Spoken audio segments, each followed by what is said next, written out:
Hey everybody, it's Jeremy Lockhorn from the 4As. I'm here at South by Southwest where we're exploring what we're calling the creative majority. The idea that everybody has the tools now to create. And what does that mean for marketing and advertising industry? I'm excited to dig into that with Will from Razorfish. Please introduce yourself to the folks. Yes. Will Ferguson, I'm the Chief Growth Officer at Razorfish. Fantastic. So lots of noise, lots of hype, lots of new things here at South by. The question is, what's going to matter in 18 months? And it doesn't have to be technology. It could be a shift in behavior, a shift in how brands behave even. Yeah, I mean, I think it's exactly right. It's avoiding like the hype and the slop and focusing on what are the material outputs that are going to drive value, not just today, but for 18 months for the brands we represent, for the agencies that we operate. And so I think looking at the trends and things in loyalty, behaviors of Gen Z, what are the things that we can take back to our clients and shape a strategy around those insights and build something tangible. Yeah. Has anything jumped out at you that feels like it's going to stick? I mean, I think Gen Z and Gen Alpha, right? Like that's a big trend in the conversation here. And like, how do you talk to them as a brand? How do you interact with them through creators? What role do different channels play? Like it's all evolving. We're seeing renaissance of I would say maybe like legacy channels kind of coming back to the forefront and resonating really well with them. And so it's an interesting one that I'm excited to hear more about while we're here. Yeah, awesome. Flip side of that question now is, what are you deliberately ignoring? That's sometimes just as important, right? Yeah, you got to focus your time. There's only so much time here. Yeah. It's the slop, right? It's this, the AI for hype's sake, or anything for hype's sake. It's focusing on outcomes and value, right? And I think there's certain things like speed and scale can be byproducts of value. In some moments, they can be valuable too, but really focusing on outcomes, like what's going to drive performance and relationships and emotionality. Yeah. So theme is creative majority. Like I said, everybody's got the tools. Everybody can distribute now.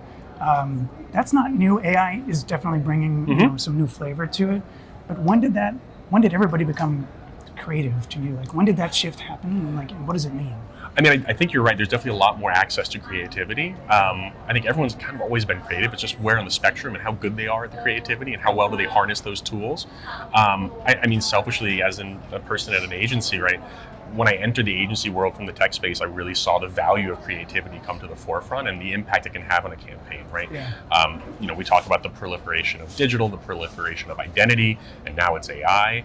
And what's rung true throughout all of those kind of evolutions is it's the creativity that wins, that drives the emotional responses. How do you tap into nostalgia and new at the same time? Right. It's all about that like creative core and getting to work with folks who leverage these tools to drive creative results. Yeah. That's the exciting part. Yeah, and it's a great segue to my next question, which is like, how is agency creativity different from creator creativity? Sure. I mean, I think there's similarities and overlaps. I think the benefit for the agency creativity is we have a pretty wide aperture of creativity, right? And it's not in a demeaning or diminishing way by any means. It's that we are thinking, how do we partner with creators to bring the best of their creativity forward for brands? How do we partner with tech platforms to do the same thing? We've got our fingers kind of in all those different bowls, right? And that's a unique position as an agency. And so, we're trusted by our clients to be their most valuable partners, but we also want to be those valuable partners for the creators and for the tech platforms. And so we're always thinking about, how do we elevate that relationship, throughout. Right. Yeah, always in service of the client's objective at the end of the day, of course, yeah. So in that scenario, does the agency become sort of a strategic orchestrator of all of those different components, right? I think orchestrator is the exact right word, right? Like when you think about all of the tools, all the tech, all the options, all the platforms, all the change, it's an orchestra. There's a lot of noise and you need a conductor to drive that orchestra. And so that's, again, like we're the great collaborator as the agency. That's our job, is to see around the corner for our clients and kind of make sense of separating noise from news. And so I think that's exactly our role, is this like great orchestrator. Yeah, awesome. So last year, the 4As released our look ahead. And we hypothesize that there's primarily two futures that agencies are going to have to select from. One is either you can be sort of the technology engine that drives the creator economy, or you can be the strategic voice that guides the whole thing. And there's a hybrid in the middle, of course. Which one feels most urgent to you, kind of given everything that you're seeing here at South by? I think the urgency is solving that illusion of that choice. Like, I don't think there is a choice, right? I think to become a platform, it devalues all the strategic thought, right, that goes into guiding where am I going to take this platform? How am I going to evolve it and grow it? And by the same token, having the strategy is fine, but if you can't build a product, something tangible that gives Right. value, right, and an operating system behind it, you become a thought leader without anything to show for it. And so I think the urgency is, how do I do both? How do I staff right? How do I go recruit talent? How do I train talent to succeed on both of those paths? I think that's, for Razorfish, like that's our future. We are marching towards that goal. Right. Yeah. So it's not really realistic to pick one or the other. It's finding the right hybrid. It's sort of. Some agencies will choose one or the other, right? And I think we've seen there's a lot of agencies in the world, right? And they all do different things different ways. Yeah. I think for us, we're choosing we want to do both of those things. I think it's the value for our clients. Again, one-stop shop to drive that strategic vision, but also give them something to act on. Yeah. So given all of that and everything else that's going on, what has changed inside of the organization in the last, let's say, 12 months? Is it different talent mix, different ways that you're structuring teams? Yeah. I mean, the team structure, I think, is always different. It's always evolving because our clients are evolving, right? The way that they're operating internally and the way that they're looking for partners, we always try to orient around specific clients. I think talent, nothing has changed and everything has changed, right? We're still looking for the right creative minds that come with strategic work, can get their hands dirty in tools. I think it's what we're expecting out of them and how we're training them is very different, right? Like AI fluency, if not today, very soon is table stakes to enter this industry and to be successful at it. And so when we think about how do we recruit people who are curious, people who have some experience with it, and then how do we spend the time getting them up to speed and making sure that they are truly fluent in AI?